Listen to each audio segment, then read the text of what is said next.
அவங்க தலைவர் ஸ்டாலின் கிட்ட போய் கேட்டிருக்கணும். அவர் சொல்லிருப்பாரு மயிறு எவ்வளவு முக்கியமானதுன்னு. இவங்க எல்லாருக்கும் மேல திமுகல ஒரு திமிர் பிடிச்ச அமைச்சர் இருக்காரு, பொன்முடி. அவர் ஸ்டாலினையும் மதிக்க மாட்டாரு, ஓட்டு போட்ட மக்களையும் மதிக்க மாட்டாரு.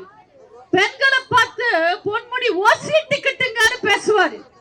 உனக்கெல்லாம் என்னடா மரியாதை, தூரமா போய் நில்லுன்னு ஜாதி பார்த்து பேசுவாரு. மக்களை பார்த்து மயிறுன்னு பேசுவாரு.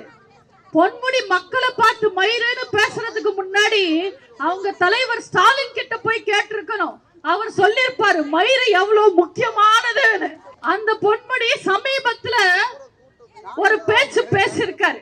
மகான் ராமானுஜரும் ஆதிசங்கரரும் விளக்கம் தந்த சைவத்துக்கும் வைணவத்துக்கும் பொன்முடி வேற விளக்கம் தராரு. அந்த பேச்சுல எத்தனை ஆபாசம், எத்தனை கேவலம், எத்தனை அசிங்கம். ஒரு பொது மேடையில, அதுவும் பெண்கள் கூடி இருக்கிற மேடையில, எல்லா மதத்துக்கும் பொதுவான ஒரு அமைச்சர்